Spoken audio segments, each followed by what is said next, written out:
and they've come out today to assist us with telling the story and making sure this segment of the story is told as well. Again, thank you all very much. And they've already committed that they'll be here next year as well, in fact, with the entire regiment. So we're looking forward to that. We now have coming up with before us Harry Jones. Harry Jones is the Assistant Director of the African American Civil War Museum, as well as the curator of that great collection. So Ms. Jones is going to come and speak with us. It's very befitting on the United States Colored Troops. So thank you, Mr. Jones.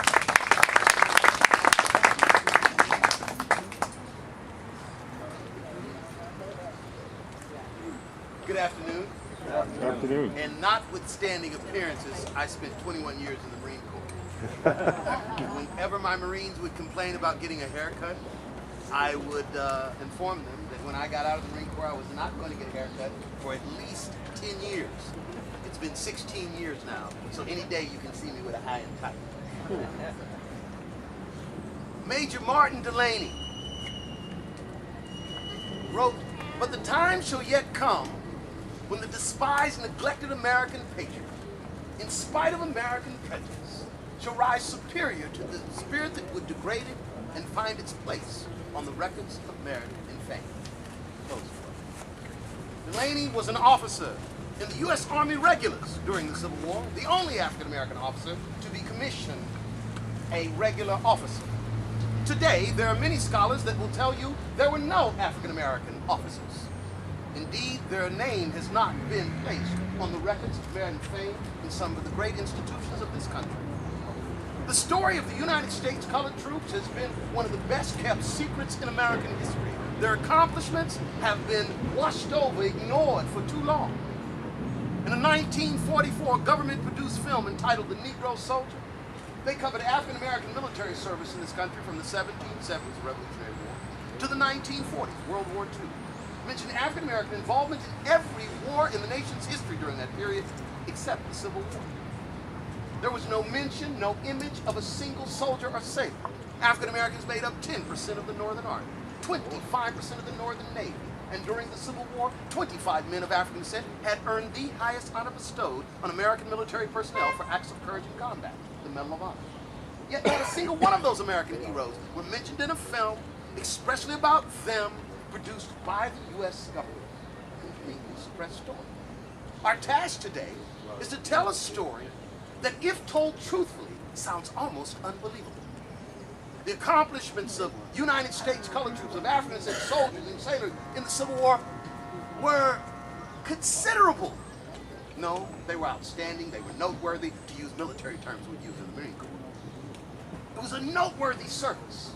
When the Civil War began in April of 1861, it was not legal for men of African descent to join the Federal Army. Congress had banned the enlistment of men of African descent in the Federal Army in 1792. President George Washington signed the legislation into law. Emphasis here is that it was the law. Abraham Lincoln, the executive branch government, had no legal authority to bring men of African descent into the Federal Army. And when David Hunter, down in South Carolina, brought that first South Carolina infantry into service, it was not legal. In fact, Lincoln's War Department ignored it for a while. It wasn't until a Kentucky representative started a congressional inquiry into the establishment of that regiment in May of 1862. And when Hunter gets the request, he's asked, "Is it true that you have raised a regiment of fugitive slaves?" Hunter replied to the congressional inquiry, "No, I have not. However, I have raised a regiment of those who have been abandoned by their fugitive owners."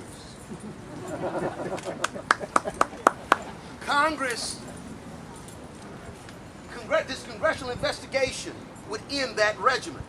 However, that regiment was actually built from a group of African Americans in South Carolina led by Prince Rivers, who had self-organized.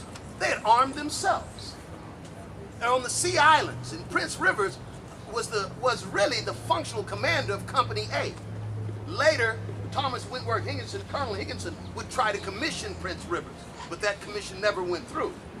But also, whenever Higginson would send Rivers out on a mission, he'd always make sure there was not an officer assigned over him on that mission, because he wanted Rivers to be in command.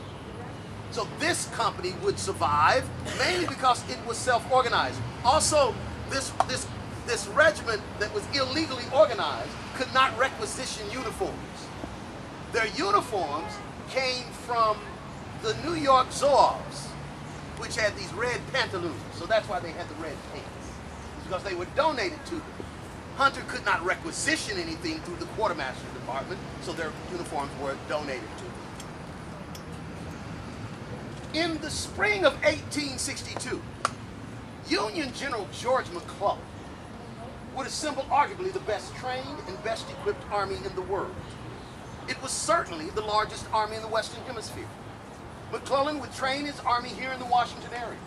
He would take his army down to the Virginia Peninsula. And by the 1st of June, 1862, McClellan's army, the largest army in the Western Hemisphere, was within 10 miles of the rebel capital, Richmond, Virginia.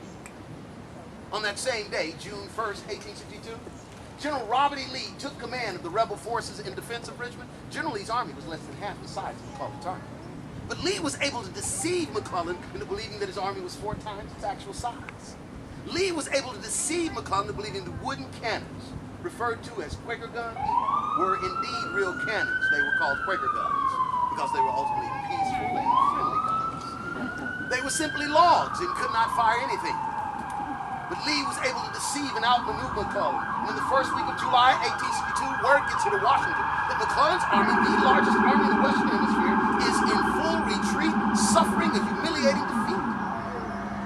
And later that July, Congress would pass the Militia Act of 1862, which gave President Lincoln the authority to employ, quote, persons of African descent, close quote, in any military capacity for which he saw fit. This legislation, born of military necessity, was on President Lincoln's desk with signature on July 17, 1862. Another important piece of legislation was on President Lincoln's desk that day. It is referred to as the Second Confiscation Act. And in Section 9 of the Second Confiscation Act, Congress declared forever free all persons held as slaves by supporters of the rebellion. President Lincoln signed both those pieces of legislation into law on the 17th of July, 1862. 5 days later, he met with his cabinet. He now had the legal authority to bring men of African descent into the Federal Army and to declare free slaves in states in rebellion. July 22nd, 1863, meets with the cabinet, informs his cabinet members that he's ready to issue an Emancipation Proclamation immediately, acting on the authority that Congress had given him. Gave a draft of his proclamation to his cabinet members to ask for their advice. One of his cabinet members, Secretary-Treasurer Salmon B. Jensen, advised the president to add stronger language in his proclamation concerning the army of men of African descent. Another of his cabinet members, Secretary of State William Seward, advised the president not to issue the proclamation at that time in July of 1862. Now, Secretary Seward was an abolitionist out of New York. He wanted to see slavery abolished. He was Harriet Tubman's benefactor that financed the Underground Railroad, and he himself assisted some on escaping along the Underground Railroad. Yet in July of 1862, he is advising President Lincoln not to issue the Emancipation Proclamation. Why? Well, congressional elections were coming up. And Secretary Seward told the president, we've just suffered the greatest disasters of the war. And if you issue this proclamation now, after those humiliating defeats, quote, it will be viewed in the mind of the people as the last measure of an exhausted government, a cry for help. The government stretching out its hands unto Ethiopia instead of Ethiopia stretching out her hands unto the government, close quote. Ethiopia was commonly used to refer to African Americans in the 19th century. Secretary Seward is advising the president not to issue the Emancipation Proclamation at that time because he believes that the voters are going to view it as a cry for help to African Americans. He advises the president to wait for a military success, a victory on the battlefield that would cover up this cry for help. Lincoln, referring to the proclamation as, quote, a practical war measure, close quote, considered Secretary Seward's advice wise advice. A prudent president takes wise advice. Lincoln waited to claim his victory. He would claim his victory on the bloodiest day in American history, not the bloodiest battle. September 17, 1862, a battle about 85 miles northwest of Washington near Sharpsburg, Maryland. Officially, we call it the Battle of Antietam.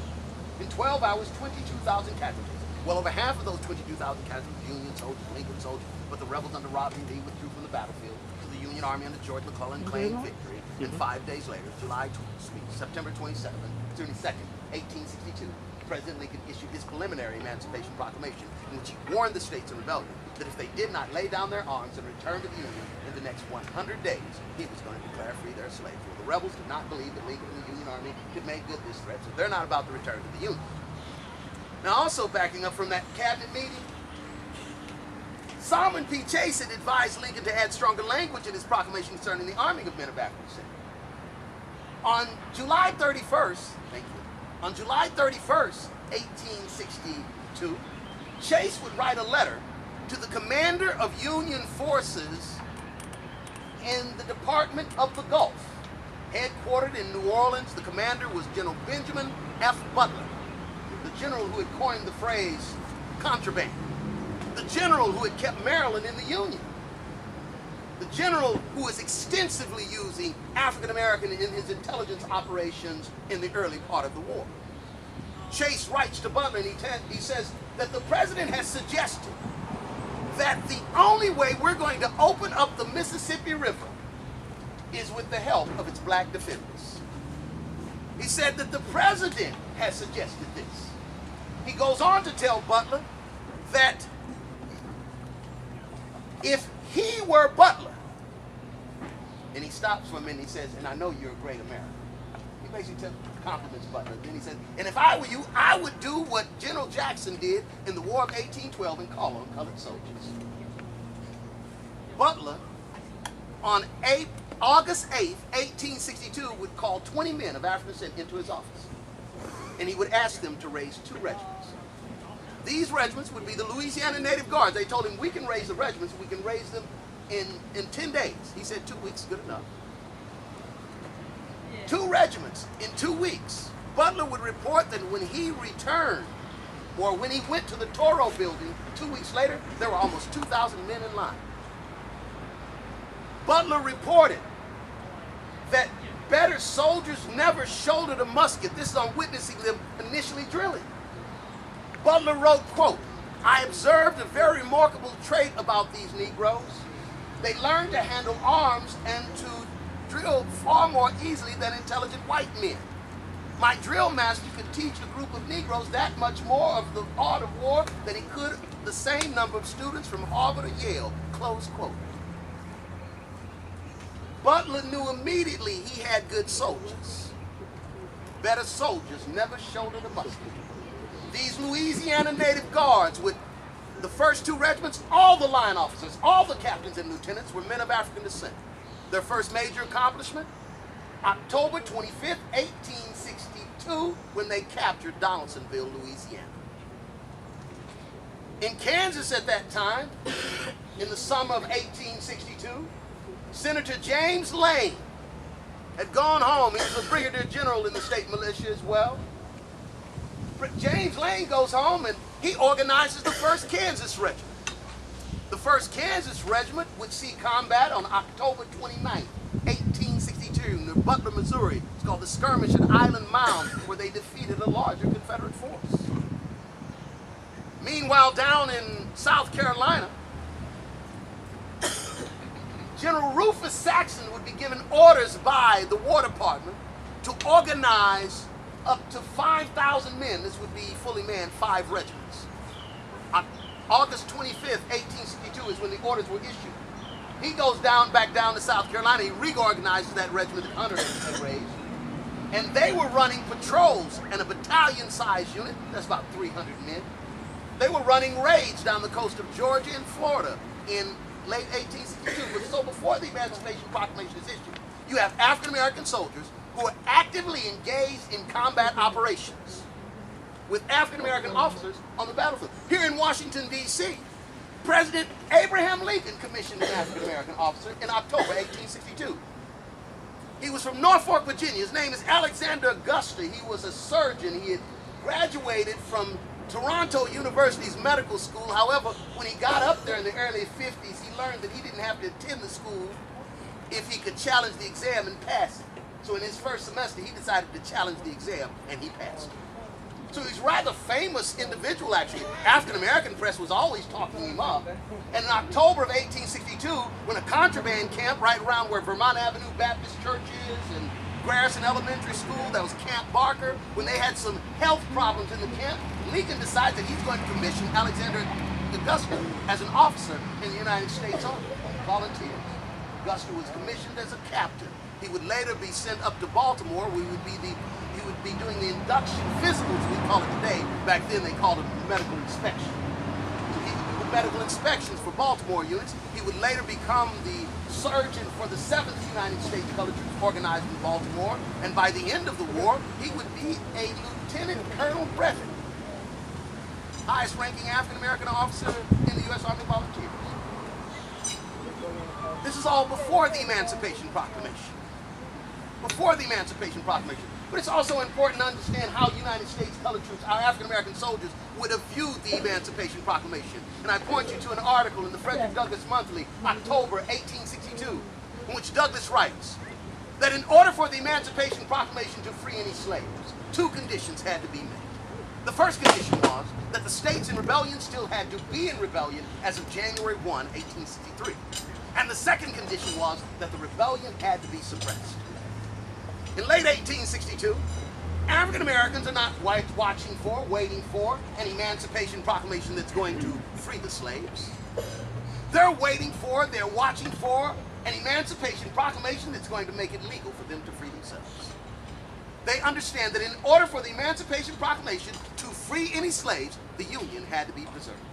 So on watch night, December 31st, 1862, they're not watching for, waiting for the day of Jubilee when the slaves are going to be set free. They're watching for, they're waiting for the day of Jubilee when it becomes legal for them to strike a blow for liberty in league with the Constitution of the United States. Men like Martin Delany, Prince Hall, who had long passed, had counseled that the day would come when in league with the Constitution, they could end the tyranny of slavery. And the Emancipation Proclamation would facilitate the accomplishment of that goal. So the men joining the United States colored troops, the officers, those recruiting for the United States colored troops, women recruiting for the United States colored troops,